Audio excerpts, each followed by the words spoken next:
These protests and encampments traveled to our campuses here in Toronto for the first time. The University of Toronto, U of T downtown, held a pro-Palestine demonstration on campus yesterday that was attended by hundreds of people, Muslims and non-Muslims, students and non-students alike.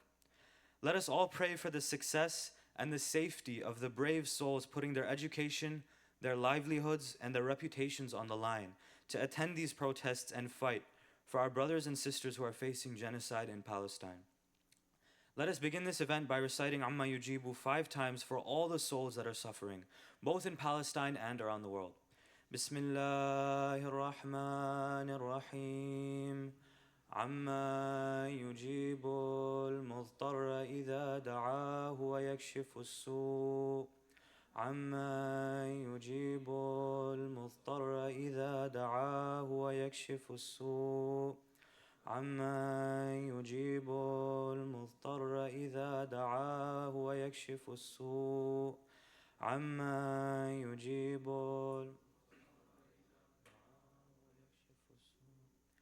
عما يجيب المضطر إذا دعاه ويكشف السوء ارحمني برحمتك يا أرحم الراحمين. Next, can I please call upon Brother Ali Jivraj to recite a short passage from the Holy Quran? Can we please all welcome him with a loud salawat ala Muhammad wa ali Muhammad.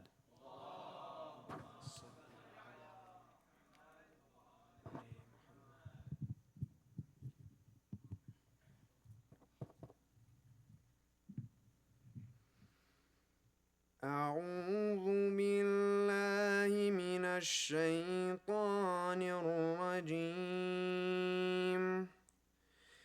بسم الله الرحمن الرحيم. إنما قولنا لشيء إذا أردناه أن نقول له كن فيكون. والذين هاجروا في الله من بعد ما ظلموا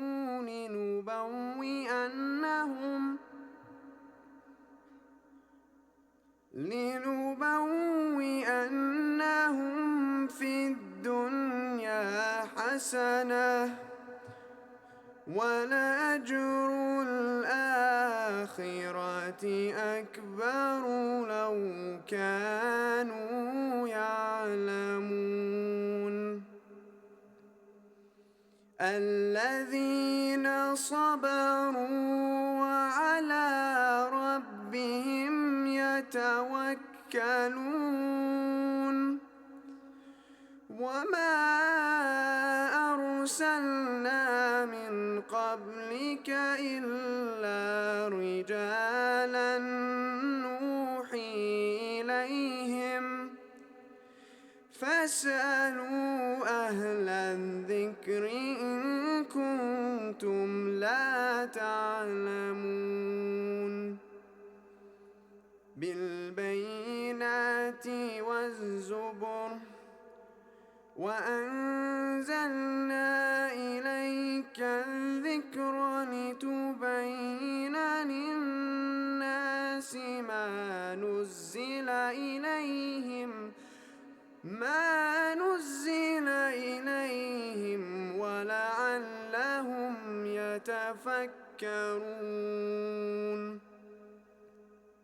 أفأمن الذين مكروا السيئات أن يخسف الله بهم الأرض أو يأتيهم العذاب من حيث لا يشعرون أو يأخذهم في تقلبهم فما هم بمعجزين أو يأخذهم على تخوف فإن ربكم لرؤوف رحيم. صدق الله العلي العظيم اللهم صل وسلم وزد وبارك على رسول الله وآله الأطهار على رسول الله وآله الأطهار صلوات على محمد وآل محمد.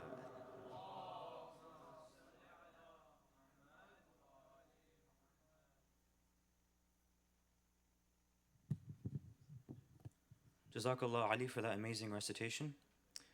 Inshallah, we will now have a short introduction to the topic of Shia dynamics, exploring interactions with other schools of thought by Sheikh Mahdi Rastani. Now, Sheikh Mahdi needs no introduction, but I love to be unnecessary, so here we go. Sheikh Mahdi was born and raised in the United States, and he understands the challenges that we as youth face in our everyday lives in the West. Sheikh Mahdi spent 10 years at the Islamic Seminary in Qom and was taught by a number of great scholars, including Ayatollah Hashemi Shahrudi. Sheikh Mahdi specialized in Islamic philosophy, theology, Islamic law, history, Arabic syntax, and logic. In other words, he's every brown parent's dream.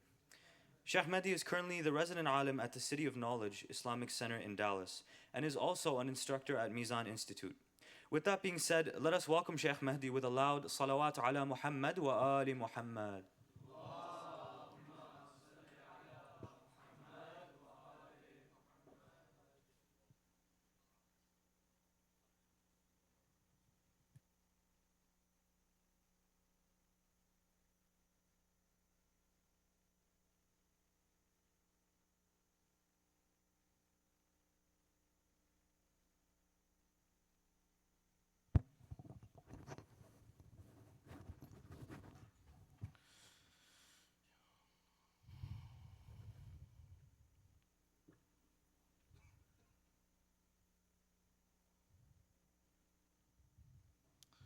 Before we begin, inshallah, one loud salawat.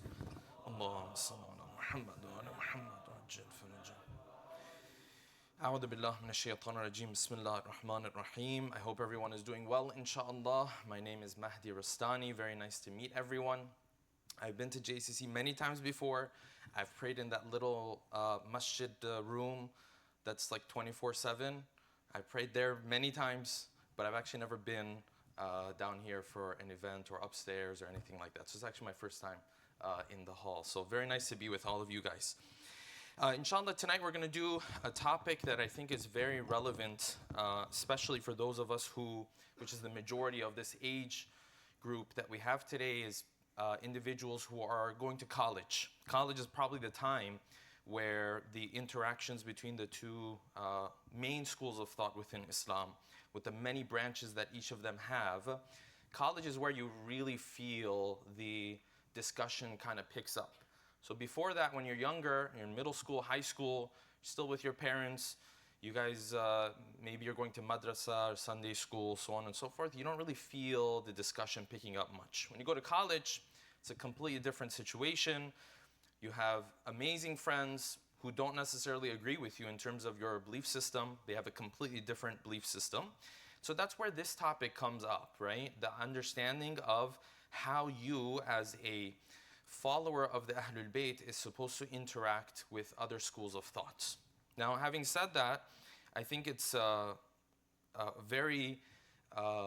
connects very well with the seerah and the life of our sixth Imam, Al-Imam Al-Sadiq, salawatullahi wa salamuhu alayhi. Loud salawat. Connects with his seerah very much, because the reality is, during his time, that is exactly the situation that the sixth Imam was dealing with. He was not, and this is the case for the other Imams as well, but particularly when it came to the sixth Imam, he was not dealing with a situation where the majority of Muslims saw him as a leader or saw him as the person who's appointed to speak on behalf of the Prophet after the Prophet is gone. The majority of Muslims did not look at him that way. And that is in common with the other Imams, but beyond that, what also you find during the time of Imam Sadiq is that there's so many other opinions and religions and ideologies and schools of thought that are out there. And so not only do they not see him as someone who's appointed, in fact, from the perspective of the average person at that time, they might have looked at the sixth Imam as a scholar. Maybe, yes, a scholar who has more knowledge than other scholars, but a scholar amongst scholars is how the average person would have seen him at that time. So the question is, how did the sixth Imam maneuver his times? How did he go about dealing with that time and that era? Because we always say as Shia, and you might have heard this before, we say you're supposed to live like Ali, die like Hussein. I don't know if you guys have heard that statement before. Raise your hand if you've heard that before. Yes? There you go, majority of us. Probably on some t-shirt or something, right? On some, with some logo or something. And that's very true, but one of the big issues that we have within our school of thought is that we took the 14 Ma'sumin and then summarized their teachings into the teachings of, or the times and the era of one or two Imams. So you have never heard before someone say, live your life like Imam Sadiq. We don't normally hear this. You probably have never heard before someone say, live your life like Imam Baqir. That's too loud. It's okay, he's the treasurer, he's cool, it's okay. Treasurer can do whatever he likes to do. We don't hear this often, right? Because in our school of thought, the emphasis is on a couple of Imams. There's reasons for that, there's history for that, all of that kind of stuff is true.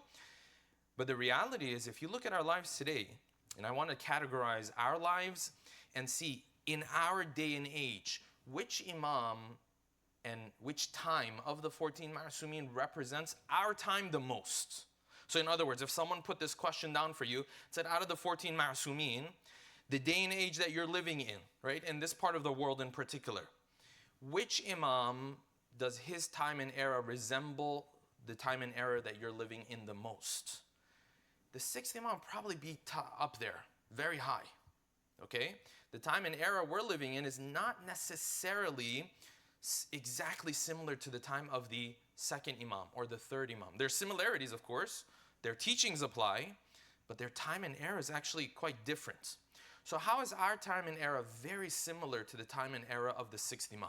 Now, there's a lot I want to say, but I don't want to answer the questions that we have for after Salah. So there's prompts and questions for after Salah to discuss as a group. So I'm just hinting at some stuff. Otherwise, I'm not going to go into too much detail because there's going to be a lot of good discussion that's going to come out of it. But look at today's world, this part of the world that we live in, Canada, USA, whatever the case might be. I'm from Dallas. So the time of the sixth Imam was very similar. So what are the elements? Of those elements is that there was knowledge and different opinions and ideologies began to flourish. Anyone could believe pretty much whatever they wanted to believe. Yes? So during the time of the sixth Imam, there were zanadiqa, zindiq, which means someone who just doesn't believe in anything that's not material. He's an atheist, potentially you can call him, right? There were zanadiqa, there were ghulat, there were people who had belief that, this Imam is God has manifested himself in this Imam, and they had their own beliefs. There were Mu'tazilis, there were different schools of thought, different ideologies. You could choose whatever you wanted to believe. Wasn't a problem. There's a lot of freedom there. You know what there wasn't a lot of freedom on? Political issues. So if you wanted to get up and now start to tell the Khalifa what to do, what not to do, then you would be in serious trouble. That's very similar to the day and age we're living in, right? In today's world, you can believe whatever you want to believe, at least it's this part of the world, right? But now if you want to protest because you want to say, hey, politically this is not right, we shouldn't be doing this, right? Then it's a completely different discussion. Then they put their foot down and you see what they do. Now, of course, alhamdulillah, the police here is a little bit more adorable and cute compared to our police in the States. In the States, it's crazy, right? So that's one of the problems that living in the States brings along. It's very similar to the time of the sixth Imam. Intellectually, you can have your own opinion. Politically, if you want to get involved, no. So the sixth Imam, he lived the very beginning of the time of the Abbasids, right? A little bit of Bani Umayyah and then the Abbasids.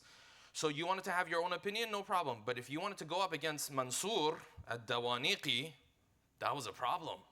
You wanted to go up against Safah, that was a problem. You get into trouble. So how much have we learned from the time of the sixth Imam in terms of how to maneuver the challenges and the obstacles that comes our way.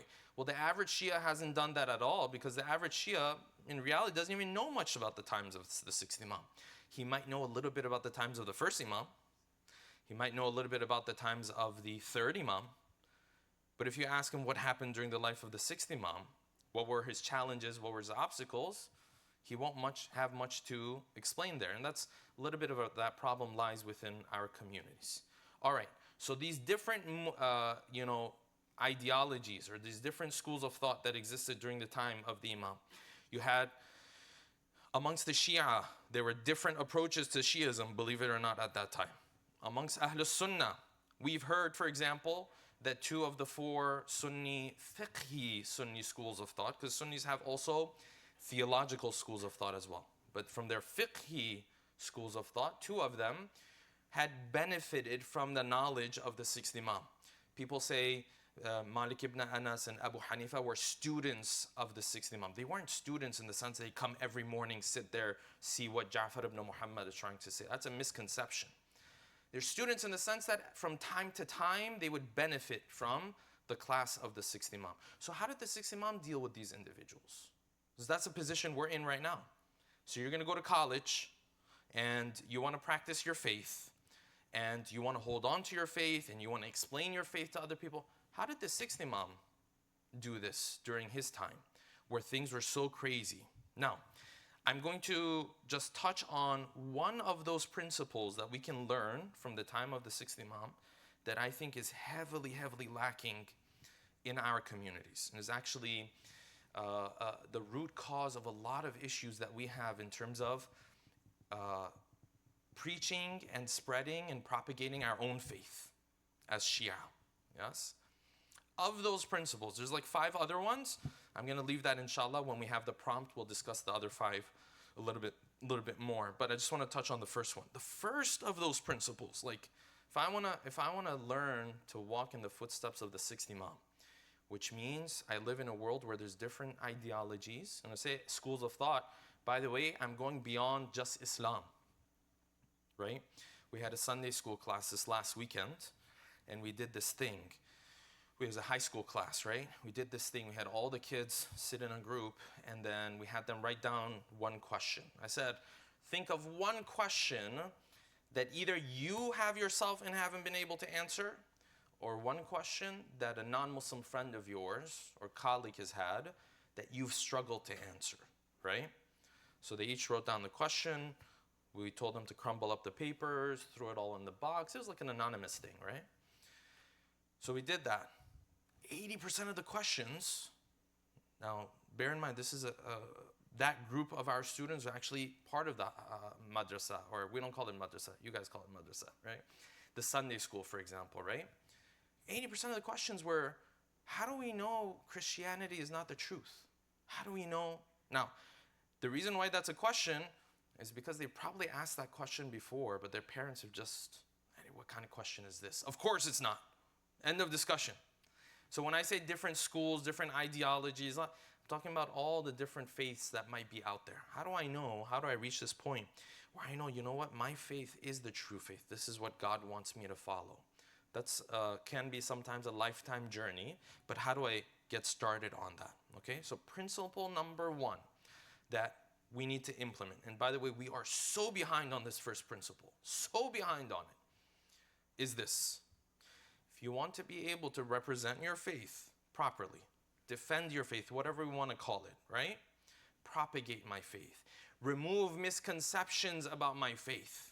You know how often Shias complain about misconceptions about our faith, which is a real thing, by the way. Okay, the first principle to all of this is that I need to know my own stuff properly. I need to learn my own faith properly. The average Shia does not even know his own beliefs. Okay, so in the prompt, when we go through the questions, I'll ask you guys some simple questions, or questions that seem simple on the surface. Like, do we believe in this as Shias? You'll see. Half of us will say yes, half of us will say no. But it's a very simple question. But the reason why we don't know is because we haven't invested time. We haven't prioritized the knowledge of the Ahlul Bayt, right? So then I'm going through college. I've seen this happen so many times on social media in particular. Instagram is one thing. Twitter is a completely different world altogether. That thing is crazy. But you'll see a Shia person going out and trying to defend the Shia school of thought. But what they're trying to defend is actually not part of our belief system. So like, oh, how dare you say this is wrong? This is right because of this hadith and this and that. But we don't even believe in that. Or at least not all of our scholars believe in it. It's something that some scholars believe in, other scholars don't believe in. But now the way he's defending it, he's defending it as if it's something everybody believes in. We have to learn our own stuff first. The average Shia doesn't even know his own stuff. Whenever we teach, the end of the course we're doing tomorrow on the 12th Imam, whenever we teach that course, the next topic people always ask us for, they say, from the life of the 5th Imam, 6th Imam, 7th Imam, 8th Imam, 9th Imam, 10, 11. We know nothing. Can you do a course on those Imams? Right? Because we don't even know our own stuff. And this is a problem.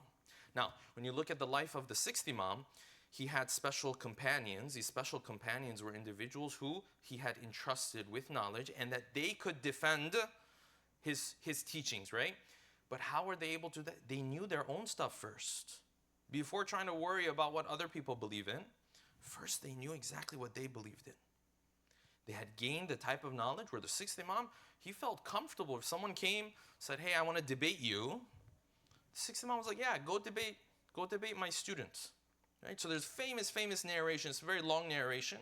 Sheikh al-Mufid has narrated this in Al-Irshad. Al-Irshad is a book of history. It's a book of hadith / history that Sheikh al-Mufid had, right? Sheikh al-Mufid, one of our earlier scholars, 4th century if I'm not mistaken. So he narrates in Al-Irshad that the 6th Imam, when he was in Hajj, right? Because the Imam lived in Medina, but for Hajj sometimes he would leave Medina, and then other times when the Khalifa would summon him out of Medina, he used to leave Medina and go towards Iraq. On the way, he'd stop in Kufa. Kufa was the headquarters of the Shia, right? Medina was not the headquarters of the Shia at that time. So in this particular scenario, the Imam is in Mecca. And so he set up his tent. It's a couple days before Hajj. So this guy comes, and the narration doesn't mention his name, just says Ash-Shami. This guy came from Sham, right? And Sham was like a region. It wasn't like a city or, a country per se. It was multiple places, Lebanon, Syria-ish, in that area. So this guy comes, and he's like, hey, I've come to debate you and your students. So the 6th Imam had this much confidence in his students that he turns to some of his students, and he's like, yeah, if you can debate this guy and win, is like you beat me. Okay, now imagine the 6th Imam's in that situation. Now put yourselves in those shoes, right?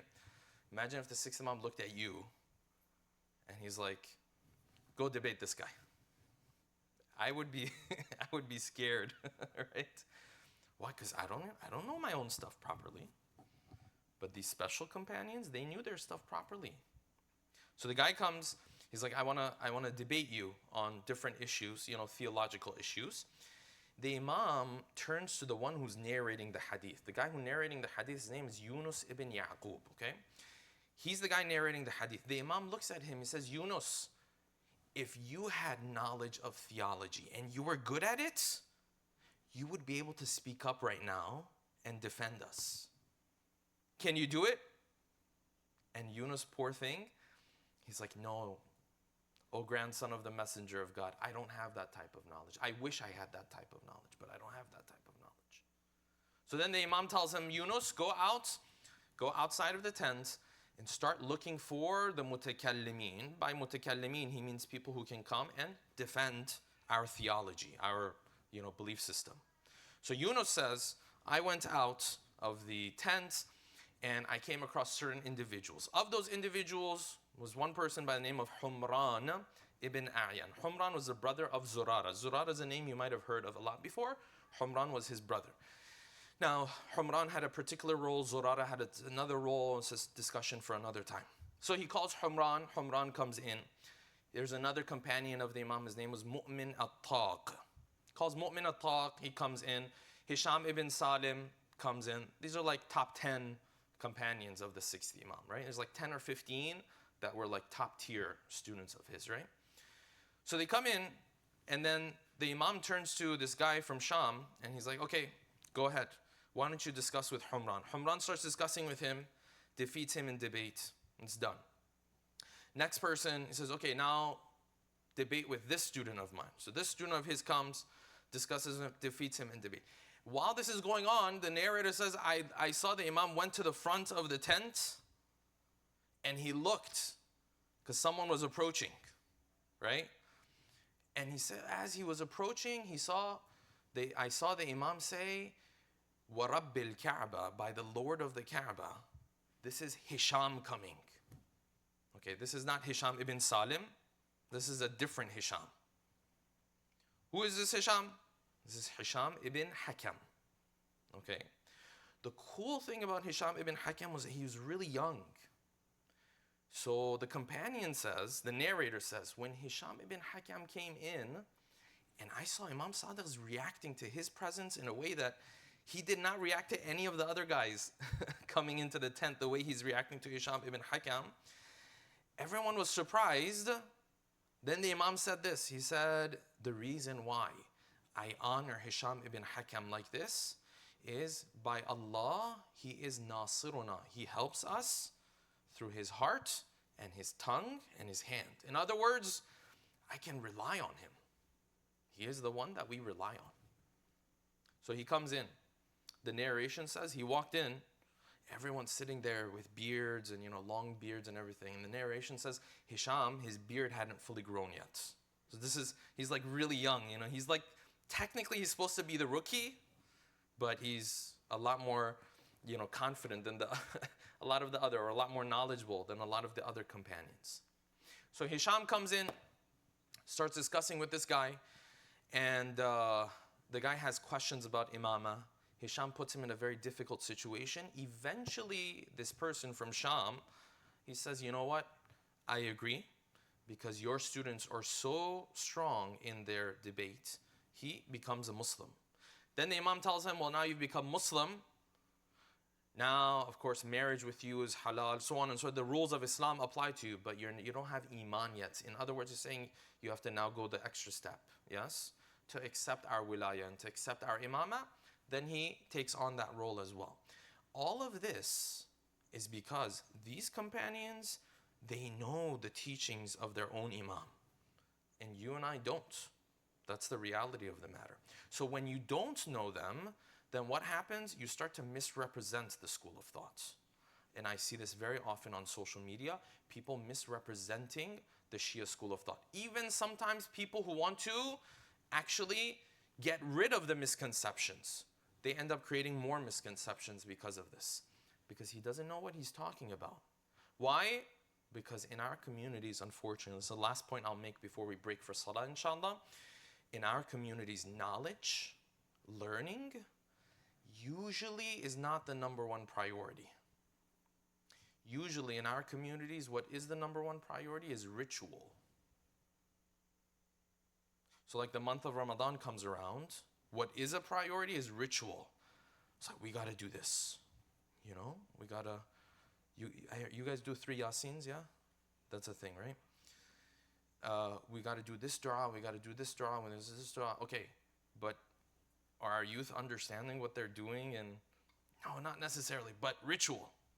Ritual is very important, by the way, right? But we have to balance it with the knowledge of the Ahlul Bayt. This is principle number 1. If I want to be able to maneuver these times, knowledge is power. That's true in the business world. It's true in the world of religion as well. So that's principle number 1. The rest, inshallah, I'll leave. With that, inshallah, we'll break. Yes? And inshallah, what time are we starting after Salah? Was it on 9 o'clock? Okay, 9 o'clock, inshallah. Thank you so much. Loud salawat, please. Allahumma salli ala Muhammad wa ala Muhammad.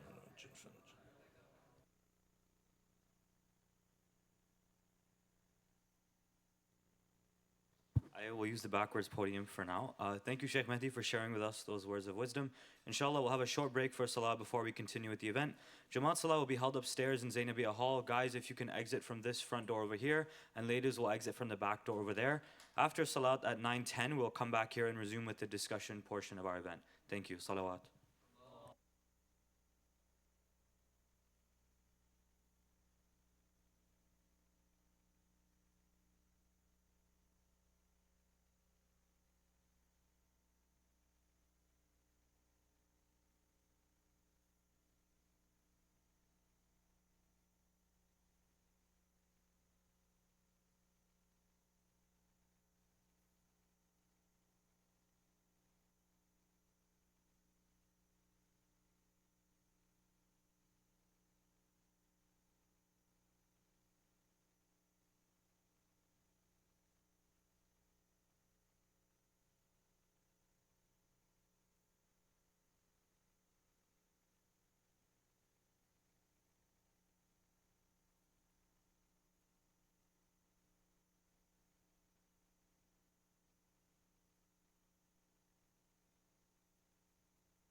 All right, guys, you can discuss and then you can use your phones to, like, you can cheat basically. Okay, you can pull out your phone and, like, you can ask AI. It won't help you, but you can try. Who has this question? Which of those elements? Who has that question? Which of those elements do you feel like we are in need of most as we promote our school of thought? Does anyone have that question? Okay, so that was part of another question. So it's just basically elements from the life of the sixth Imam, basically.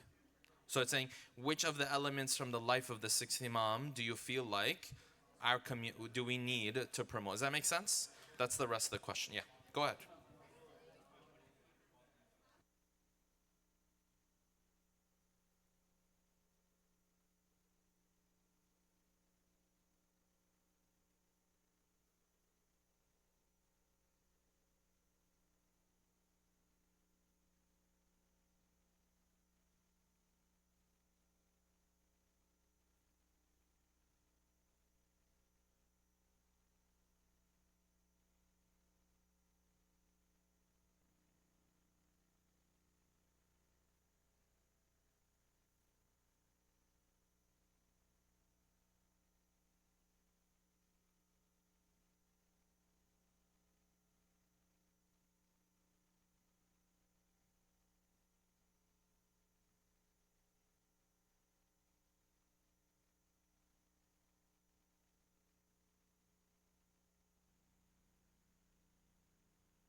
All right, do you guys need more time? Yeah, 2 more minutes? 5 more minutes. 5 more minutes, and we'll wrap up, inshallah.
All right.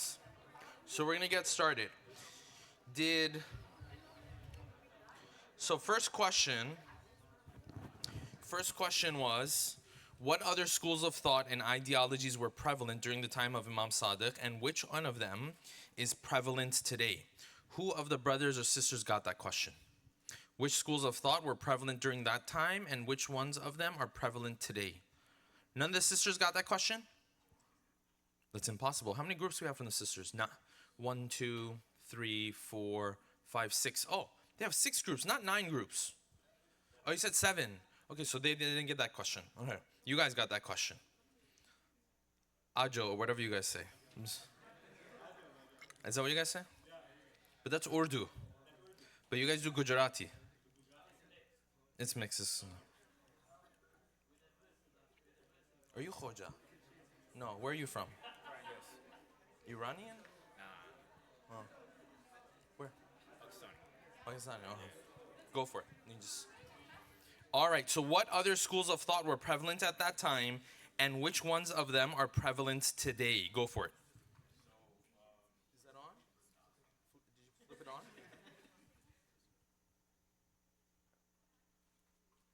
Bismillah. Yeah, it's on. Okay. So we split it up into 2 different groups, like the Sheikh mentioned. So the political groups and the religious/ideological groups. So religious groups, he started with non-Muslim and then non-Shia. Yeah. So the non-Muslim groups, obviously we have the Christians and the Jews who existed at the time of the Imam. But then we also have the Zoroastrians, the Hindus, the Buddhists, all that stuff. You have Sabians who were existing in the past, but they're not necessarily alive today. And then within the Muslim groups, there are several different ideologies, but what's important to know is a lot of them mixed around. So you have, for example, the Ahl Hadith, which is still alive today. It's like the Salafis or the Wahhabis. You have us, the Imamis, the Ithna Ashris. You have, for example, groups like the Khawarij, which is so popular in Oman, but they're very isolated. You also have the Nusayris and the Ghalat, who used to take that the Imam is God. And then you have groups like the Zaydis, who are popular in Yemen, as well as, for example, political groups such as the Umayyads and the Abbasids, who were dominant at that time. Very good. So of these, which are the ones that you feel like are prevalent today? So the ones that are prevalent today, I would say, are like the Christians, the Jews, the Hindus, and then you have, for example, the Shia, the Zaydis, the Ahl Zaydis, yes, like Sunnis, and the Khawarij, I guess, in Oman. That's about it. All right. Very good. So the idea is during the time of Imam Sadiq, these groups kind of exploded. There were so many different groups of them. I'd say probably like 30-40% of them have died out, but another 60% of them are still continue to be present today. How many of these, just if they just put their names in front of us, how many of these do we even know about? Because even from the Shia, he missed one big group. What group did he miss from the Shia? Ismailis. And Ismailis are predominantly how many groups? Ismailis are predominantly 2 groups. They are, what are the 2 groups? Dawoodi Bohra and Agha Khani, right? So now, if they ask you of these different groups that are prevalent today, that exist today, forget about the ones who died out, 1,400 years ago. The ones that are prevalent today. You think the average Shia would be able to define how many of them? 20%? 30%? So forget about like trying to prove or disprove or whatever. We don't even know who these people are. That's a big problem. I was flying here today. I met a Agha Khani Ismaili, right? So now if this Agha Khani Ismaili asks me, so what do you guys believe in and all that kind of stuff, do I know what he believes in? The average person doesn't know what they believe in, yes? So this problem we're talking about, a lack of knowledge when it comes to other schools of thought, is, by the way, exists in those schools of thought when it comes to us as well. That question that we had about what misconceptions are there when it comes to our school of thought, we'll get into that a lot. So you see the majority of these groups, we don't even know who they are. This is because of a lack of knowledge in our communities. Very good. Wonderful. Are we putting points for these guys or what? Are we grading them or no? Yes? What we do, 1 out of 10, what should we do for this group? 10 out of 10 is a 9. Because you Googled all of this, right? What are you talking about? You didn't Google them? No, we didn't Google All right, I give you a 10. If you didn't Google these, that's good. Very good. You can take a seat. Very good. Okay, second question. What distinguishes, if you guys really didn't Google that, that's really impressive, by the way. So, kudos to you guys. Number 2, what distinguishes the concept of imama in Shia Islam and how does it differ from Sunni perspectives on leadership? Who got this question? You guys got that question, right? And you guys. So sisters, you can send whoever's the rep to come and explain. Are they going to stay there? Okay, go ahead. You have the mic. Go for it. So the difference between leadership in Shia school of thought and Sunni school of thought, what are the fundamental differences here? We did struggle with this question That's okay. It's a difficult question. because there were very limited resources, and we acknowledge the fact that maybe it was the lack of skills on our end, but we could not find many things about Sunnis. Okay. Our main question was the difference between the concept of imamat in Shia Islam and Sunni Islam. Mm-hmm. So for Shia, as we said, that they are divinely appointed by God. Okay, so in the Shia school of thought, we believe that the imams are appointed by God. Very good. What else? We also said that they're infallible, They're infallible. Okay. as well as well versed in fiqh and Quran, science and politics. Very good. I don't know about science, but yeah. I mean, yeah. Let's just say yes for now. What else? They lead in accordance with the teachings of the Quran. Okay. And on the Sunni side, what do you guys have? For the Sunnis, we have status, such as family, bloodline relation to the Prophet. All right, very good. So this is the beginning of the huge difference on the topic of imama between the Shia school of thought and the Sunni school of thought. In the Shia school of thought, the imam fundamentally plays 3 main roles. 3 main roles. You can write this down because this is very important. If a Sunni person asks you, well, what is an imam supposed to do anyways? How is his role different from a prophet anyways? Yes? So the first role that an imam plays is the political role. Okay? The political role is the role that Shias and Sunnis hold in common. When they say our Khalifa, they're referring mainly to what? A political role. So this one, both schools of thought have in common. Then, beyond the political role, there's role number 2. This role is actually the role that the imams constantly brought up to the khulafa to explain to them, this is why you're not qualified to lead the ummah. Role number 2 is that you have to have knowledge of Islam. You have to be a scholar of Islam. So you ever heard those narrations where the imam kept sitting there, first imam kept sitting there and said, Saluni qabla an tafqiduni, right? Ask me before you lose me and all that kind of stuff. The whole point was, the people who came before me, they didn't have this knowledge. I have this type of knowledge. So they lack one of the most important qualifications of leading the ummah. In the Sunni school of thought, this concept is not there. You don't have to be a person of knowledge to lead. You don't have to be a person of knowledge to become the Khalifa. Only role that the Khalifa has is what? Political role. That's role number 2. Role number 3 that we believe in our school of thought is that the imam actually in his personal life, at the very least, he has to act on these teachings too. So he actually has to be a virtuous person. In the Sunni school of thought, that's missing. So the Khalifa could be drinking. He could be doing, a lot of things that the Khulafa did. Still, his rule and authority has legitimacy. So why? Because he has that political role. The only thing that matters is what? The political role. It's not necessarily the other elements, right? So that would be the answer to that question. What did you guys get for it? I didn't ask you guys. Yes. Turn it on. Hello.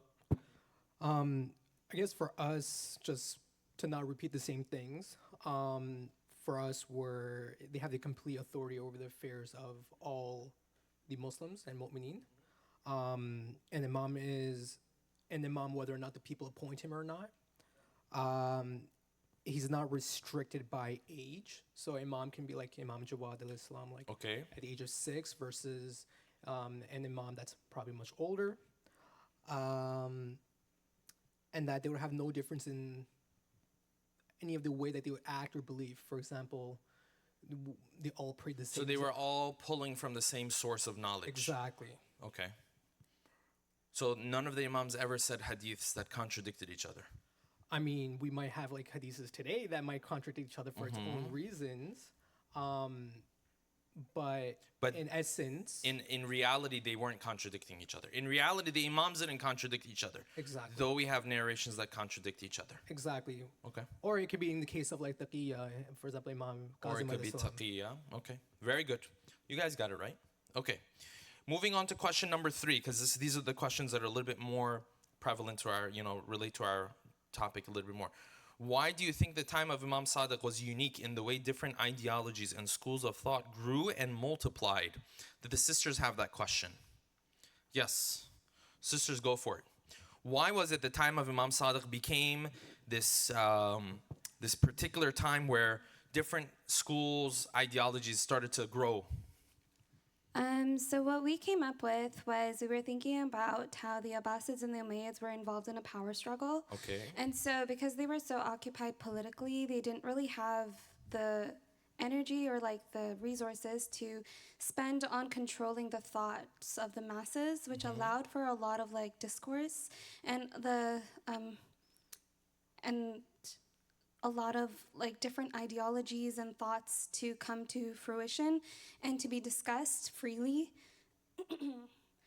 We also discussed the idea that the Imam had a university through which he was propagating the religion, and it became a hub of academic discourse, and so which to us means that the Imam did not shut down anyone. He encouraged discourse, and Okay, so he encouraged discourse, okay. which allowed different ideologies and different schools of thoughts to emerge. Very good. What did you guys have? Or was that your group? Go for it.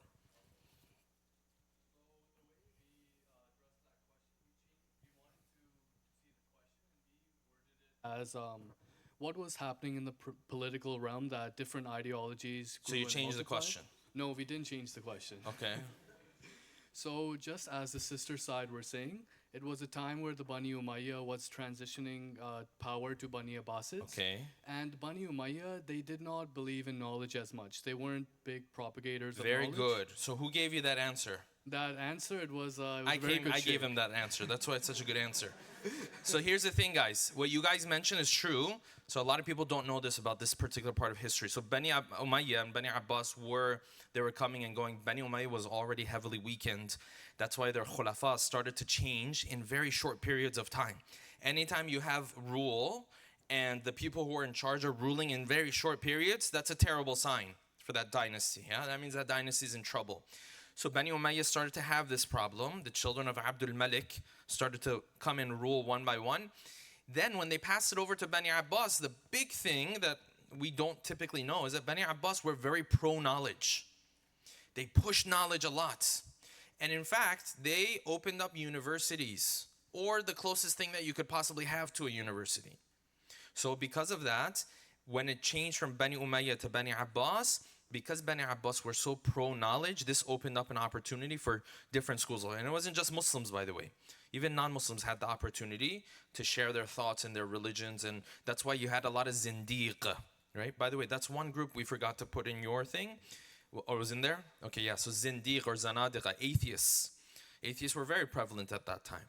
So that's why in history, there's multiple debates between the 6th Imam and Ibn Abil Awja, or the 6th Imam and Abu Shakir ad-Disani. These are different atheists who were very famous at that time. Very good. So the fundamental difference between Bani Abbas and Bani Umayyah. Bani Umayyah ruled, let's just say nearly 100 years. They never established a place of knowledge. This was never a thing. Bani Abbas came into the picture. Very quickly, they established places of knowledge. What else? Another point that a brother from our group brought up was that Malik was forced by the Abbasids to write an Islamic jurisprudence book and force it onto the people to take followers away from the Ahlul Bayt. All right. So this is, so you're saying how did this help to grow different schools like of thought? different ideologies and schools of thought. It wasn't just there was like one or two schools of thought, but there were multiple of them. Okay, but you're saying the Khalifa forced this. That's correct. Okay. So yeah, this is a little bit of a sensitive topic, but yeah, typically in history, Malik was essentially ordered by the Khalifa to write a book. Malik ibn Anas, the founder of the Maliki school of thought. That book is, the name of it is what? Al-Muwatta. Very good. Al-Muwatta. One of the earliest, if not the earliest, compilations of hadith is Al-Muwatta, right? It's not the most reliable. That's why typically we haven't heard about it. We've heard of Bukhari and Muslim, but we haven't heard of Muwatta of Malik ibn Anas. But the Khalifa forced him, so you have to put together a book of rules so that people can follow it. Very good. What else? And just overall, the thoughts that we had as a group was that the political environment of the Imam's time allowed and facilitated religious research and actually promoted it through his universities, through his education. So one of the biggest things that I think neither group mentioned, so I'll add this one, yeah? One of the biggest thing that was happening at that time is that the Muslim Ummah had grown outside of the Arabian Peninsula, okay? So if you look at the conquering that was happening, when the Prophet came, he conquered mainly the Arabian Peninsula, okay? Then during the time of the Khulafa, it went a little bit beyond that. During the time of Bani Umayyah, it went full. So by the time Bani al-Abbas came into the picture, the whole Muslim empire was pretty much complete. So what does this mean? This means now you've gone into Persia.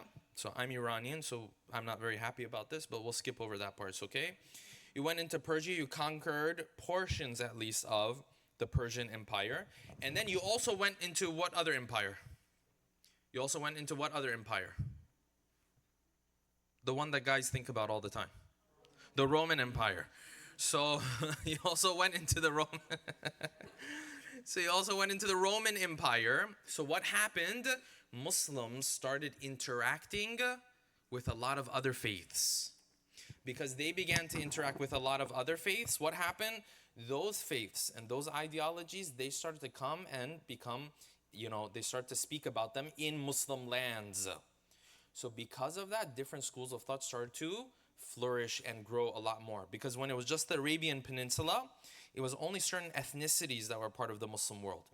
By the time Bani al-Abbas came into the picture, maybe 15 different countries that we know of today were part of this empire, which means different ethnicities, different ideologies, different individuals. They started to share their knowledge. When their knowledge came into Muslim lands, that obviously caused the growth of all of these different opinions. I have it here on my laptop. Maybe we'll pull it up sometime. But it's really interesting to see how Islam had grown from one side all the way on Spain and North Africa to this side, going through Jerusalem and Syria and Lebanon and Iraq, and then all the way to the right side, close to China. This huge empire was put together. So because of that, different opinions, different schools of thought began to grow. Very good. We'll move on to the next question. The next question is going to be, what are some common misconceptions or stereotypes about Shia Muslims, and how do they contribute to misunderstanding and prejudice? Who'd had this question? All right. Sisters, does anyone have this one? Okay, go for it. So misconceptions about the Shia school of thought. Then everyone you mention, I want you to tell me, is it true or is it not true? You're probably going to say not because it's a misconception, but we'll see. Go for it. So beginning we had worshipping imams or worshipping turbas. Worshipping imams, worshipping turbas. This is one of the easiest misconceptions to clarify. Some of them are difficult, you'll see. They're not that easy. Okay, very good. What else? Next one is that we have a different Quran. We have a different Quran. So do we have a different Quran? No, we don't. Have there been Shia scholars who have suggested we have a different Quran? Yes or no? No. This is why I said some of these misconceptions are difficult, yeah? So believe it or not, we have had a very, very, very small minority. You would rather hear this from me than someone outside of our school of thought, okay? We've had a very, very small minority who did suggest this, okay?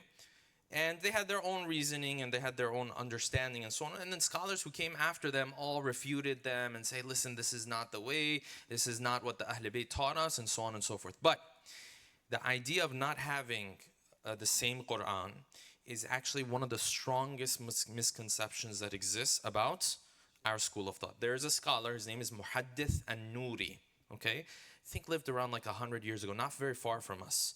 He put together a book. The book is Al-Fasl al-Khitab, the end of the discussion when it comes to the tahrif of the Quran. right? And so in that book, his opinion, yeah, he claimed that the Quran has been changed and so on and so forth. Any Sunni that you know who's into polemics knows about this book and will bring up this book quite often, right? So this is definitely a misconception. I'm just trying to explain so you guys understand and have a heads up about the context of where this came from. We have narrations that seem to say, you know what, the Quran was changed. When I say seem to say, I mean if you misunderstand them, you can have this understanding. In Ahlus Sunnah, you also have narrations that seem to indicate what? That the Quran was changed. Both schools of thought have these. Both schools of thought, the dominant majority of them, will turn around and say, no, no, no, this is a misunderstanding to understand these narrations in this way. But they have it, we have it as well, okay? Yes, what else? What are the other misconceptions? Zanjir and Matam. What's misconception about Zanjir and Matam? You do Zanjir and Matam, no? We do Matam, yeah. But that Zanjir, when you guys say Zanjir, what is that? Tatbir. Oh, it's that. So the blood Matam. Yeah. Okay, so what's the misconception about that? That everyone does it, or that we have to do it to be Shia. All right, but I discuss a lot of topics, but this one I'm going to skip over.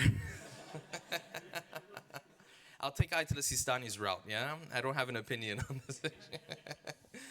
All right, that's a big at least we can say it's a misconception that the majority of Shias engage in this. That's a fair statement. It's a factual statement. Okay, what else? Next one is misconception, mainly in the Pakistani region from what we got, is spitting in food and water. Spitting in food and water. Spitting in food and water? Yeah.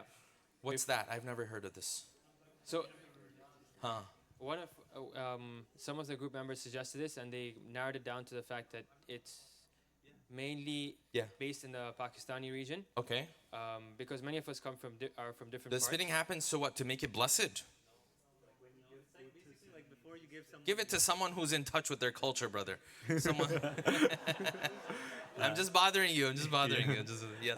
Yeah, so basically the misconception is, for example, like you don't ask like a Shia for like water basically, because before they give it to you, they're gonna probably like spit in it, and it's basically like caused a lot of like sectarian divide, and it's like basically. Oh, based so on that. maybe it's because of like su'urul mu'min, like because we have hadith, right?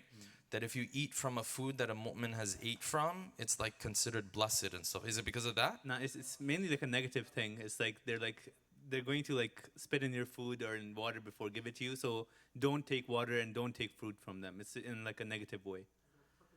Don't take water from another Shia? Yeah. Like, Why? I don't know. Yeah, it's- Oh, sorry. This is a misconception that Sunnis believe yeah, about Sunnis us. have, okay, yeah. It's like, Okay, I doubt they believe this about us. they do. Maybe Yeah. in certain regions. Yeah, maybe that's. We a were good mainly point. just linking it to like sectarian divide and how it can lead Got to that. it. Got it. Yeah. Got it. Got it. Very good. Very good. What else? Not the practice. I mean the. I didn't know. I learned. Yes. What else? We have some people who believe that Khamenei is our 13th Imam. Okay. In part because we refer to 13th Imam is Abul Fadl Abbas, but it's okay. Go. Or I'm that just too, kidding. yeah. Go. Yes. We prefer Arba'in over Hajj, or All right. We prefer Arba'in over Hajj. Is this a misconception or is this true? Huh, you've gone quiet now. So this brother said, this is a misconception. We don't believe this. So I asked him a simple question. I said, have you been to Arba'in? He said, many times. Sheikh, let me clarify. Wait, let me set up the joke first. So I said, have you been to Arba'in? He said, many times. I said, have you been to Hajj? He said, no. So is this a misconception or not?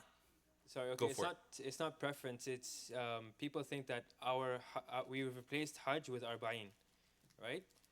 Okay. So they think that we don't go for Hajj, or that Hajj is not wajib for us, and that's why we go on Arba'in multiple times or very But if a regularly. Sunni person came to you, Yes. okay, and asked you point blank, is Hajj more significant for you guys? Or I will make it a bigger thing, not just Arba'in. Is Hajj a more significant thing, or is ziyarah of Imam Hussein a bigger thing, more significant? I would say Hajj is more significant because it's wajib. All right, so here's the thing, guys. The issue with this topic is obviously because we have so many narrations saying that if you went and you did ziyarah of the third Imam, there's this much reward, and every step, some narrations say 10 Hajj and Umrah. Some narrations say 1 Hajj and Umrah. Is different numbers that are mentioned, okay? From what I've understood, just because the narration says that if you do this deed, it carries the reward of Hajj and Umrah, does not mean that that deed has more significance than Hajj and Umrah. Why? Because at the end of the day, it's going to be very difficult to argue that something that is wajib has less significance compared to something that at the end of the day is considered what? Is mustahab. Now, back in the day, we did have scholars, Shia scholars, who did believe that ziyarah of the third Imam is wajib. This is an opinion that existed. Contemporary scholars, the majority of them don't believe in this anymore, right? But this is something that existed before. So to elaborate on this, in the Sunni school of thought, there are ahadith, there's multiple ahadith about actions that you can do, that if you do, you will walk away with the reward of Hajj. Of those deeds is if you wake up in the morning, you do Fajr. I just saw this actually yesterday, right? I mean, I was looking into it a long time ago, but yesterday I saw this post. You guys know Yaqeen Institute? Omar Suleiman? Yeah. So his institute put out this post, for example. If you wake up in the morning, it's from Tirmidhi. If you wake up in the morning, pray Fajr, and then afterwards say a dhikr. I'm forgetting the dhikr, right? 2-3 line dhikr. You have now walked away with the reward of what? Of Hajj. But nobody sits there and says, oh, so this dhikr is more significant than what? Than Hajj. So that's one way to explain it. Yes, you can do ziyarah and walk away with the reward of Hajj. Doesn't mean the wajib Hajj at the very least. Umrah, you can say mustahab, all that kind of stuff. Wajib Hajj, it's very difficult to argue that it has less significance than something that is mustahab. Very good. What other misconceptions are there? We have a different adhan, and for that we have deviated from. Do we have a different adhan? So yeah, so some of the misconceptions over here I have are actual things like praying three times a day. Okay. But what stems from that is that we have deviated from the pure teachings or from the pure practice of Rasulullah, right? And that is a misconception right there, is that we have deviated from us. So then technically it's not a misconception about us.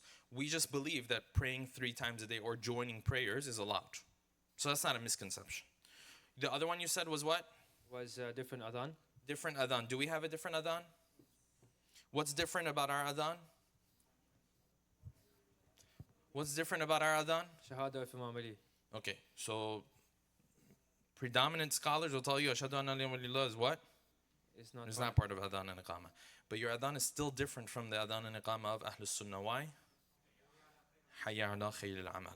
So technically, we do have a different adhan. It's a minimal difference, but technically we have a different adhan. Very good. What else? And Shias hate the family of the Prophet or the wives of the Prophet and all of the Sahaba. Very good. This is definitely a misconception. So question for you guys.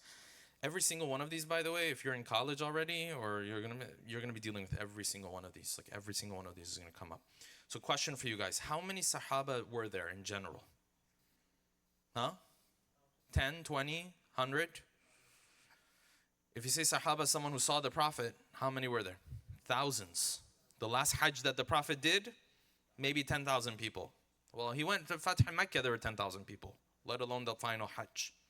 Okay, so from our perspective, how many of these Sahaba are to be held accountable for what happened on the issue of Khilafah? This is a long discussion, okay? The mainstream understanding within our school of thought, they would say, okay, well, the majority of them, okay? But that doesn't seem to be accurate because the majority of them were not involved in the decision making that happened after the issue of Khilafah. So actually, the majority of Sahaba of the Prophet are cool people. Like, we respect them and they're good people. Yes, we believe there was actually a minority from the Sahaba who went against what the Prophet said, so on and so forth. Therefore, this is definitely a misconception. Because if they ask you, as a Shia, what do you believe about the Sahaba of the Prophet? Your answer should be, the majority of them I respect and love. Yes, there's a minority I have a problem with. That would be the way to answer that question. So very good. What else? Just do a couple more because we have to move on to the next question. The last one is mut'a being forbidden. Huh? Mut'a. Mut'a being forbidden. Yeah, okay, so No, That's not a misconception. That's just a difference of opinion they have. Yeah. Yeah. Their idea was, first of all, everyone agrees that temporary marriage was a thing during the time of the Prophet. The discussion is what? Did the Prophet abrogate it or not? Did the Prophet Yes. remove it or not? The other thing is that we do it for the wrong reasons. That our intentions are not. That Well, we some people can do it for the wrong manipulate. reasons. It's possible. Yeah. And Yes, that's what's it. your question? Very good, very good. What's your question?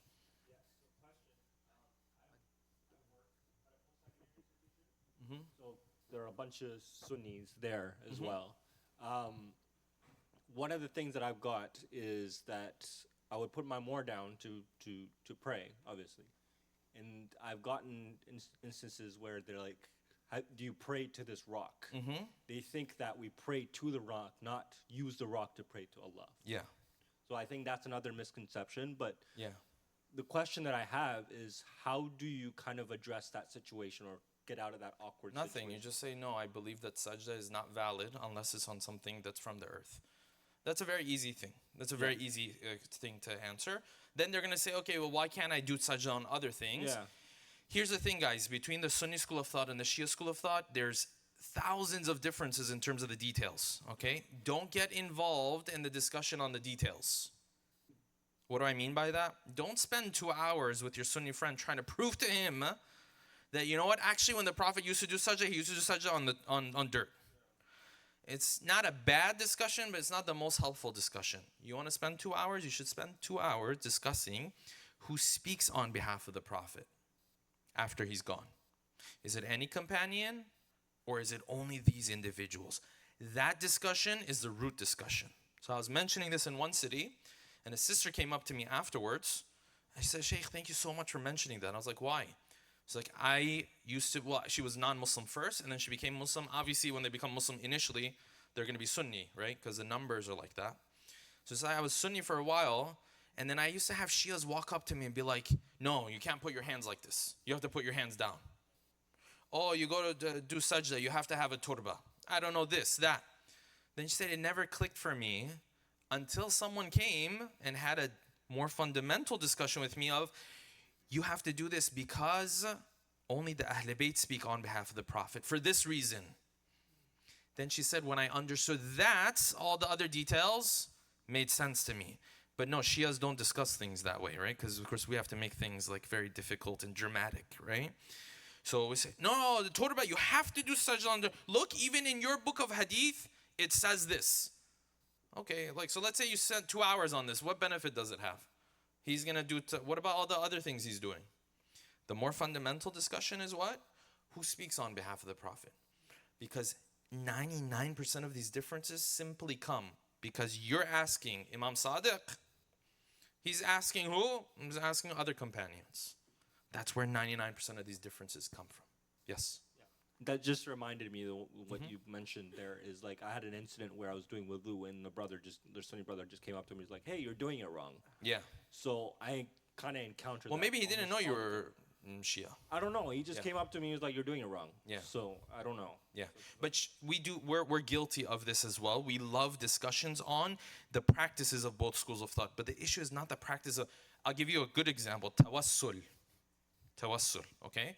In our school of thought, we have so many narrations speaking of tawassul. When I say tawassul, I'm not talking about istighatha. Istighatha is a different thing. When you ask the imam directly, that's a separate discussion. Tawassul.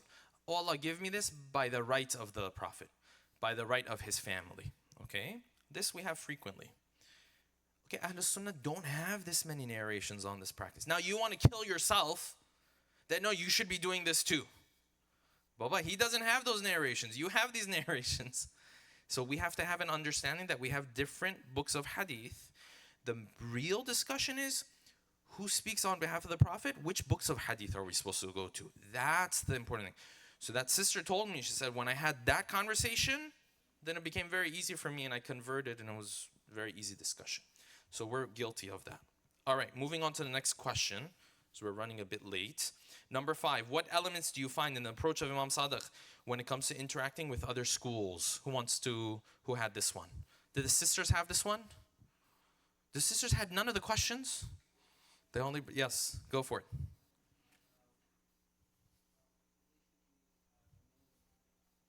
Point that we had was The use of the representatives that he had. The use of the representatives that he had, Yeah, yes. so basically who were learned enough and carried the responsibility to propagate the religion through various ways, such as open forums, discussions, debates, and so on and Very good. so forth. And a great example was Hisham bin Hakam, Very good. who was probably one of the main guys who used to debate on behalf of the Imam with a lot of the other schools of thoughts. Yeah. Very good. Those are the two you guys had. Yeah, and then lastly, just maintaining akhlaq through in and throughout, basically. Very good. So you got 3 of the 5 that I was going to point out. So for the rest of the groups, you can write this down because this is very important. Number 1 is being respectful. We don't do that. You know what's really funny? I made this clip. I took this clip from one of the talks. It was about how we shouldn't mock each other. Like Shias shouldn't mock Sunnis, Sunnis shouldn't mock Shias about their beliefs, right? So I put the clip, I put it on Instagram, right? And then in the comments, they were mocking each other, right? So the example I gave was, if you go to a Sunni and you say, oh, I believe in a 12th Imam, he's been alive for 1400 years. Sometimes this Sunni will laugh at you and be like, come on, what is this nonsense, right? Then in other schools of thought, or their own school of thought, there's the belief that some of their scholars, actually the majority of their scholars, I should say, the predominant majority of their scholars believe that Dajjal has been alive for 1400 years and counting. So, exactly my point here, right? So, if you tell that to a Shia person, what's that Shia person going to do? He's going to start laughing too. So this Shia guy laughs at this Sunni because he believes Dajjal has been living for this many years. Because he's like, what kind of nonsense is this? And then the Sunni guy's laughing at his belief in the 12th Imam. Oh, how can someone live this long? What kind of nonsense is this? You have to be respectful. You say, okay, the Mahdi is a real thing for you because you have all of these narrations. Like tomorrow we're going to all of that. You believe in it because you have all these narrations. Okay, so he has narrations that Dajjal is alive. Why is it so difficult sometimes for us to understand that they have their own narrations, they have their own, I have to be respectful of their beliefs. I can't sit there and say, yeah, this Dajjal thing, have you heard this? Ha ha ha ha. Well, this is what that Sunni person is going to do when it comes to you too. So number 1 is being respectful. Number 2 is being open to discussion. A lot of Shias are not even open to discussion because they're fearful that they won't have answers to those questions. That's not how Imam Sadiq did it. Like anyone could literally walk up to Imam Sadiq and be like, I have this question, I have that question. So that's principle number 2.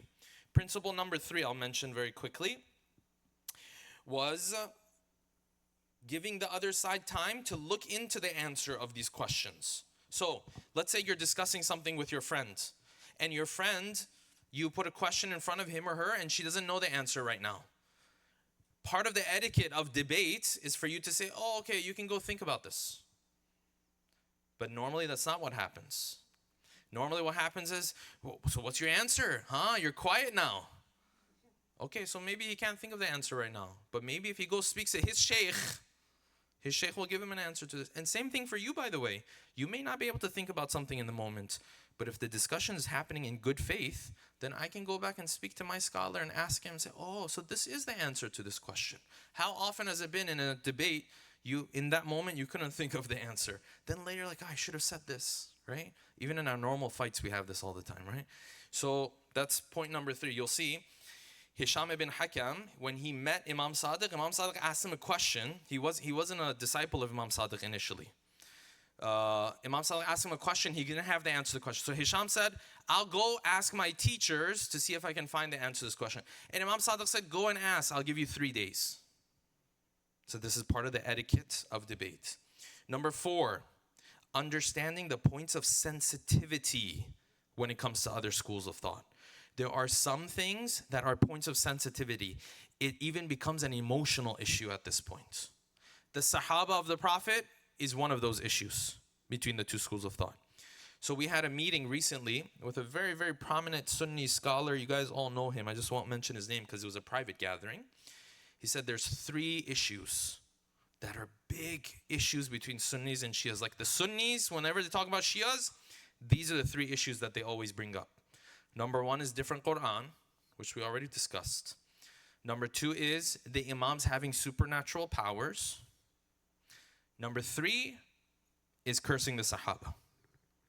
These 3 are the difficult issues. But then out of all of them, the most sensitive is which one? Cursing the Sahaba. Because that one has an emotional touch to it as well. Now, you're a Shia. If you want to interact with other schools of thought, you have to, first of all, be aware. And number 2, respect points of sensitivity. And we have our own points of sensitivity. We have things, if someone mocks them, we'll go crazy. Right? So we have to have understanding on those. That's point number 4. Point number 5, before we move on to the next question, is building our own spirituality.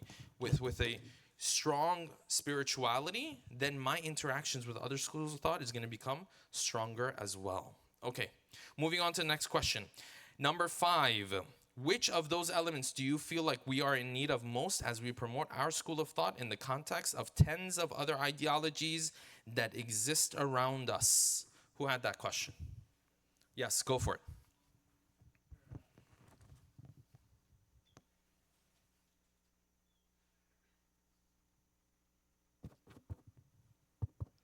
Okay, so I had four things I wrote down. The first thing was having an environment where we can frequently ask questions and having approachable scholars or knowledgeable people that create a safe space for us. Good. So I feel like we lack a lot of that today. We could definitely use some more of those people. So I'm not approachable. No, you're very approachable. Okay. Yeah, unless you're dissing our culture, then. Yes. The second thing was the decisive ability to know when and where to speak up politically.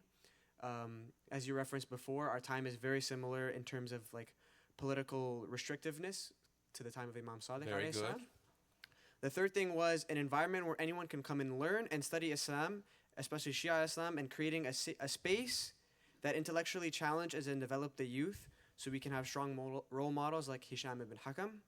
Okay. And the fourth thing was having scholars or strong Shia personalities that we are confident in representing the Shia faith and people that we can trust to represent us politically, like the students of the 6th Imam. Very good. So having the right people that you can point to and say, this guy speaks on behalf of our school of thought. Very good. I'm going to move on to the next question. How do we create environments that are more inclusive and tolerant of the Shia faith? What steps do we need to take in that direction? Who had that question? Yes, go for it. So the first thing that we kind of talked about was that we need to take the initiative. And that's kind of the first step because at least when we were in university, especially with MSA, a lot of converts would say, we don't know anything about Shia. Are your MSAs also like super anti-Shia or are they chill? No, they're very, well, at least where I went to school. Typically they're anti-Shia. Yeah, it was typically like that. So the biggest thing was that nobody would take the initiative to connect with them. Yeah, connect with them or at least show that like we're not as scary as you think we are. So that was kind of the first step, right? You set the example for them. An example we had for that was like how at NYU they have 2 chaplains. They have a Shia and a Sunni, and they seem to kind of get along. Yeah, get along. The second thing that we could do at our mosque is have intrafaith events. We focus too much on interfaith and not enough about like intrafaith and God forbid. Yeah, right. God forbid. So a Sunni person? Astaghfirullah. And then you know the comments you'll get, by the way. So you want to bring this guy who loves the killer of Lady Fatima. You want to bring him into our masjid? Okay, but what? First of all, he doesn't believe that he was the killer of Lady Fatima. The Sunni guy, if you go to him and say, you revere the killer of Lady Fatima, he's going to be like, no, what are you talking about? No, not at all. Okay, now that's his opinion. This is your opinion. But the poor guy, if you ask him, do you love the killer of Lady Fatima? He says, no, not at all. He never did such a thing. Okay, so that's a difference of opinion there. But these are the type of comments you'll get. I know because I've tried, right? Now bring in a Christian, no problem. It's amazing. And by the way, the Sunni school of thought struggles with the same thing when it comes to us. And this is a problem that Yasser Qadi did a talk recently, because he's in Dallas, right? He did a talk recently. He literally said in his center, it's called Epic. It's the name of the center. He said, you guys would be completely fine with me bringing a Christian in here. But God forbid I brought other schools of thought, like a Shia in here.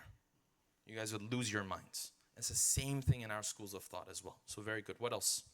We said not everything has to be a debate, like you guys said before. Very good, very good. Not everything has to be a debate. Look, Imam Sadiq, how many people, quote unquote, are misguided during the time of Imam Sadiq? The majority of people. But is Imam Sadiq constantly going up to people like, no, what you believe is wrong. No, but what you believe is wrong. Let me come in, let me guide you. That's not what he's doing. He's strong in his faith. He represents his faith. He's okay with other people having other understanding. Yes, if someone comes looking for the truth, he'll share the truth with him, yes? But he's not like, oh my God, there's all these other people, they're misguided. Yes, majority of the people during the time of Imam Sadiq were misguided. But he was there for those who were seeking that knowledge. Very good. What else? Another thing was just to like create more understanding. So it starts off with events like the interfaith, but at all ages, right? Because it's hard to educate people who are older, but if you start young and you start with this understanding, like I didn't even really know about the Sunni Shia divide until I got to university, and like you said, you're gonna kind of get hit in the face with it eventually. Yes. So I think if I had learned about it young, it would have prepared me a little bit more. In all these interfaith efforts, whether it's a formal effort or it's just a conversation you're having with your friend at college, it all is based on your knowledge. So you have to be thirsty for knowledge. You have to keep asking. You have to keep looking around. You have to keep reading. That's lacking in our culture, yes? Very good. We're going to move on to the next question. What lessons can we draw from the life and legacy of the sixth Imam in navigating issues of identity, spirituality, and social responsibility in the modern world? Is that you guys? Who is that? Yes, go for it.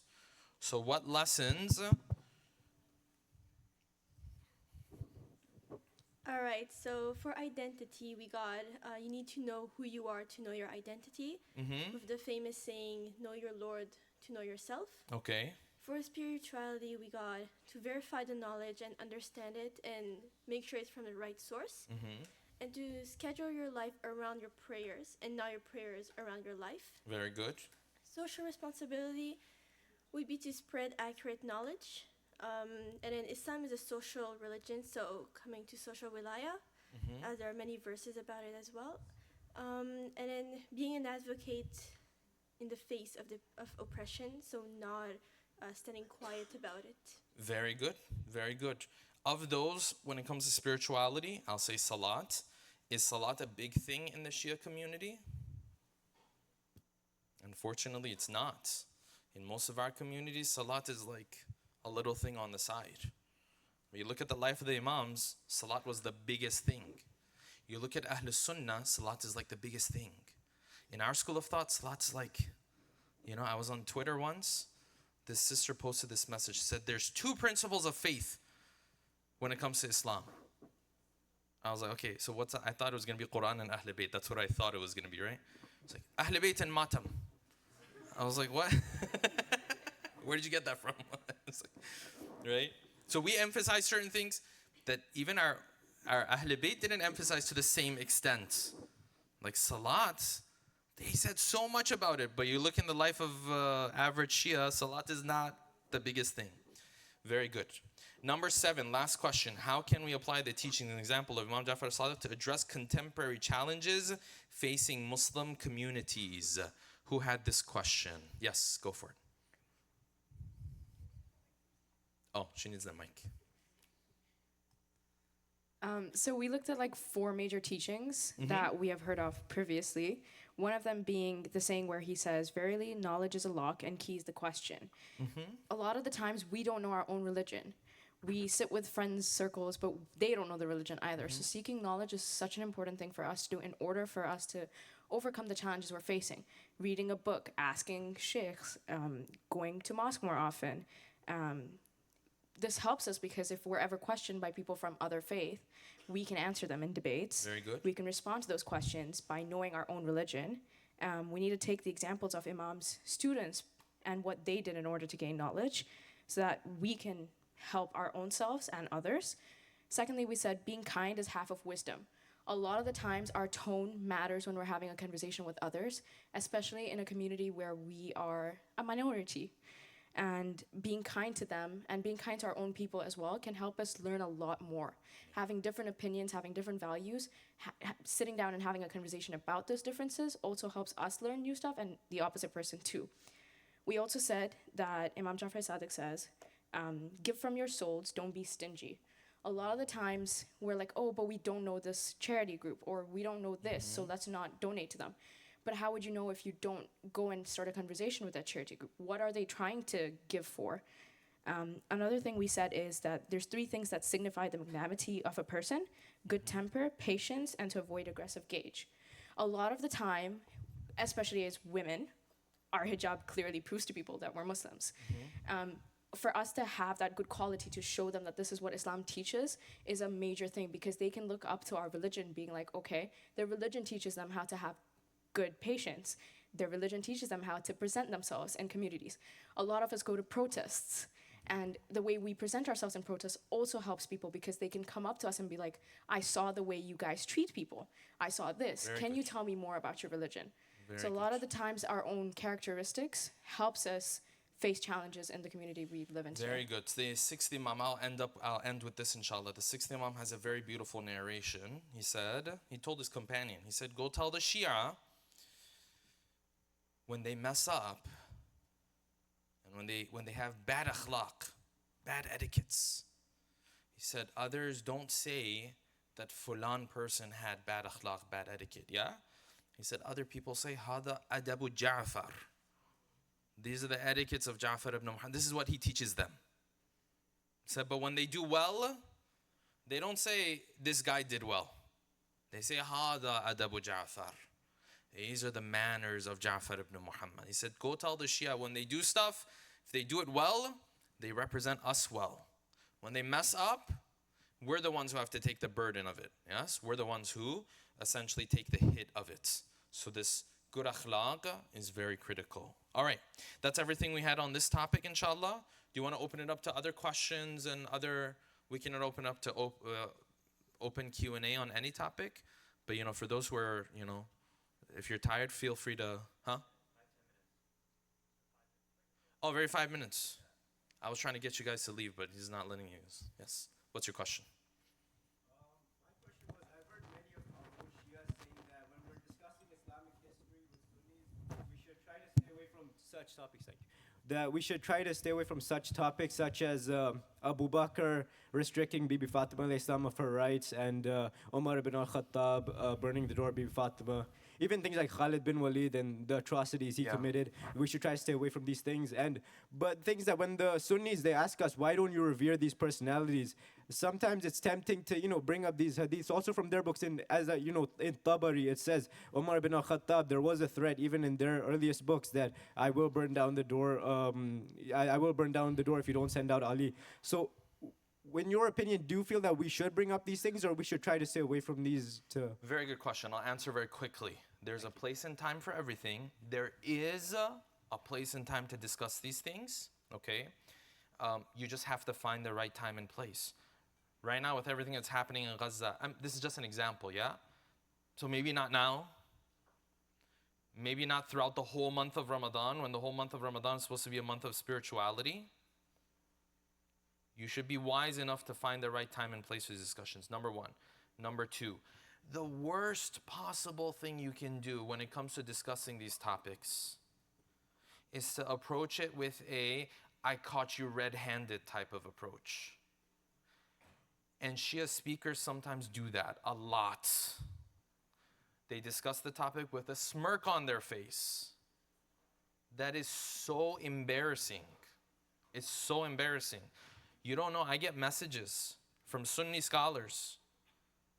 They're like, they send me clips and stuff, and they're like, why is this guy discussing this topic like this? Why does he have a smirk on his face and he's laughing at us? And then they're like, we don't agree with his content anyways, but why would you do it this way, right? And this is prevalent. It's not one or two people. This is a common thing, you know? So to simply answer your question, is there a time and place for these things? Definitely. If you feel like your friend is even open to these discussions, you should have those discussions. I will tell you though, the average Shia does not know as much as he thinks he knows about these topics. He doesn't know as much as he thinks he knows. So when he goes into the discussion, he will be challenged himself as well. But if I do have the knowledge for it, should I discuss it? Sure, when it's the right time and place. And trust me, if you have a Sunni friend, eventually that's going to come up, right? Eventually that time and place is going to come up. So you can discuss it with respect. What's the problem? Yeah, this is your opinion. This is my opinion. You know, this is what I believe in, so on and so forth. Don't press. So what do you guys say about this? No, don't be that guy, right? So if you do it with the right adab and etiquette, definitely a place and time for it. Yes. Any questions on the sister side on open Q&A? Yes, over there. We'll do like 2 more questions, inshallah, and we'll wrap up. I know you said you didn't want to discuss this, but in every argument I've had with a Sunni person, like at uni or anywhere, they always bring up Zanjir. Very good. When they bring up Zanjir, you say, listen, Zanjir is not wajib or anything like that. Some Shias do it, okay? You disagree with that, that's fine. So this goes back to, you remember I said having the more fundamental discussion? Okay, let me put it this way. Doing Zanjir doesn't make you Shia. What makes you Shia is you believe after the Prophet left this world, there are 12 individuals, at least if you're Ithna Ashari, who spoke on behalf of the Prophet. That's where you're supposed to spend hours of discussion with your friends. You say, listen, some Shias do Zanjir, you don't like it? Okay, become a marja and tell them not to do it, or do it. Doesn't matter. That's not what makes you or doesn't make you Shia. What makes you or doesn't make you Shia is what? Is whether you believe in these individuals. So in other words, you have to redirect that conversation to the more fundamental discussion. That's the way to deal with that question. Because the reality is, at the end of the day, there's a good number of Shias who do it, right? Number one. Believe it or not, there are scholars who, they're not dominant, prominent scholars, but there are scholars who allow it or sometimes even encourage it. That's just the reality of the matter, yeah? So it's not our responsibility to defend it, right? No, not necessarily. Defend it in what sense? Be like, there's a reason for them doing this? Yes. You don't necessarily have to defend it. You also have to hold, and I'll be honest here, Sunnis are guilty of this, where they see something wrong and they immediately want to take it and connect it to something much bigger. So you ask Allah by the right of the Prophet and he's like, this is shirk. How's this shirk?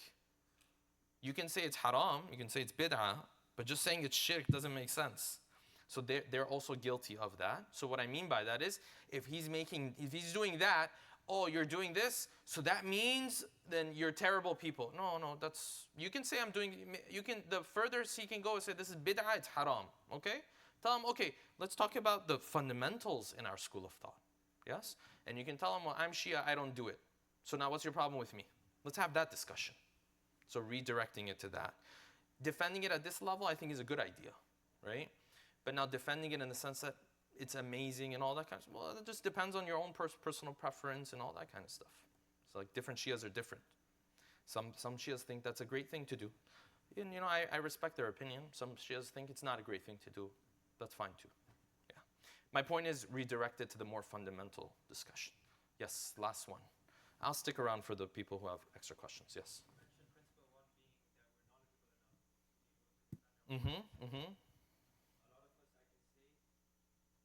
Exactly where to look or where to further our knowledge. Can you point us in the right direction? Do we lack in terms of educational resources? Definitely. Are there a lot of resources that people just don't tap into? Yes. So let me put it this way. When I think it was in high school, okay? I liked this stuff so much and I wanted to learn about this stuff so much. If there was one speaker that I thought was knowledgeable, I'd literally go A to Z of everything he's ever spoken about, and I would listen to it and take notes on it. Okay, does the average Shia do that today? No. How many speakers do we have out there? We have many. It's not enough for our communities, but we have many, right? So that thirst is lacking. You understand what I'm saying? Okay. There's podcasts. How many of our Shia listen to podcasts, on a consistent basis? Very little. There's books. How many people pick up the books and actually go through the books? Very little. So are we lacking in terms of educational resources? Definitely. Is there still a lot we haven't tapped into? Yes. So does that answer your question? To a certain extent, can I further on that a little bit? Go for it. With some of us have problems with scholars when they sit on the minbar. They come with a little bit of their personal opinion or their personal understanding Sure.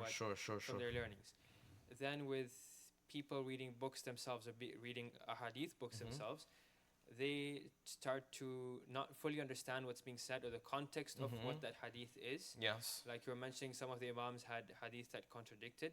But what's the context, right? So I find that it might be difficult for us. There's still challenges there. There's still challenges. So that's second level. I understand that. That's second level. First level is, let me go and tap into these resources. Second level is, okay, these resources are not all at the same level. Some of them are more authentic, for example, than other ones. But that's second level. And in order for that, only path I have ahead of me and path you have ahead of you is to find other scholars that I think are trustworthy and go to them and say, okay, out of these speakers, who do you think I should be listening to? Who, not to discredit the other ones, just who you think has a stronger understanding. Out of these books, that comes at the second level though. The first level is thirst, and we're lacking that. I went to a community, I won't mention the name of the community, okay? Because you guys know which one it is, okay? It's a very well-known community. It's not JCC. But I went there, and we were doing the Imam Mahdi course, right? And we had the sign-ups, and maybe I don't know, I can't remember how many signups we had, but it was very, very small compared to the actual numbers that they had in the community, right? And I was telling one of the community members, I said, if we had, and it was a couple days before Nime Shaban, right? I said, if we had put together a gathering right now in which we were going to sing the praises of the Ahl Bayt. If I was going to come, recite poetry about the 12th Imam, we would have twice these numbers. If I wanted to just come and do mangabat for the 12th Imam, we probably have 6-7 times these numbers. But we came and said we're going to do a workshop, not on some obscure topic, by the way. Imam Mahdi, 2 days before Nime Shaban. And then you look at the numbers and you're just like, where is everybody? Okay, tell them that night there's going to be session for majlis or whatever. You guys call it Khoshali, what is that what you call it? Yeah. It's going to be that. Then, this is part of our culture, Not every ethnicity, by the way, I'm Iranian. It's a lot worse for us, by the way.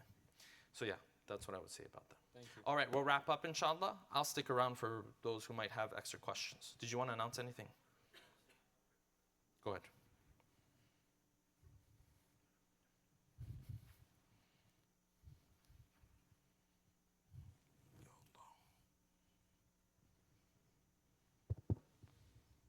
So it's been quite an eventful couple hours. It's been great to hear such a variety of different perspectives on some of the most pressing issues facing our ummah today. I hope you all learned a lot tonight. I know I did.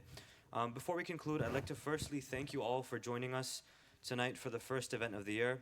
Secondly, I would like to thank the JIY team for putting in the time and effort to put this brilliant event together for us. And last but definitely not least, thank you, Sheikh Mahdi, for taking time out of your busy schedule to grace us with your presence and enlighten us with your words of wisdom. Before we conclude, I'd like to call upon the JIY president, Ali Ridaf, to say a few words. Let's welcome him with a loud salawat.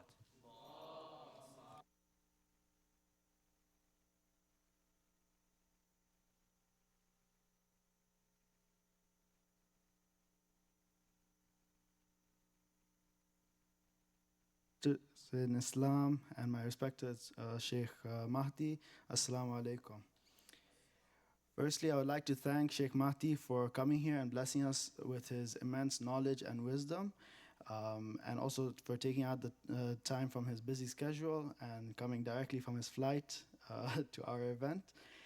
We really appreciate that, and I think that I can say on behalf of everyone that we've really benefited from your workshop here today. I would also like to thank every one of you for coming out to our first JIY event this term. We hope that you enjoyed this event, and we would really like to hear some of the feedback that you have for us so that we can improve in the future. Inshallah, the QR code for our feedback form will be on the screen. as well as an email will be sent out tomorrow requesting all of you for your input. Also, don't forget to apply for associate positions if you're interested. The deadline for that is on May 12th. And finally, so that I don't keep you here long, if you haven't joined our WhatsApp community, please do join so that you get some more updates and announcements from us. The brothers and sisters community QR codes are on the screen in the back, and they're also located on the registration desks on both sides. Finally, let's recite a Surah Fatiha for Marhum Sayyid Asad Jaffari, as well as all of our Marhumin present here, followed by a loud salawat ala Muhammad wa ali Muhammad.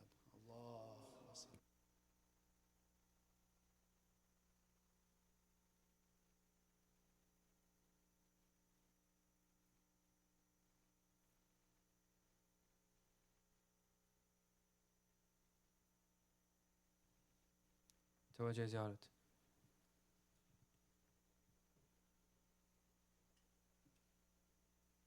بسم الله الرحمن الرحيم. اللهم صل على محمد وآل محمد. السلام عليك يا رسول الله. السلام عليك يا نبي الله. السلام عليك يا أمير المؤمنين علي بن أبي طالب. السلام عليك يا فاطمة الزهراء سيدتي نساء العالمين. السلام عليك يا حسن المجتبى. السلام عليك يا أبا عبد الله وعلى الأرواح التي حلت بفنائك. عليكم مني جميعا سلام الله أبدا ما بقيت وبقي الليل والنهار، ولا جعله الله آخر العهد مني لزيارتكم.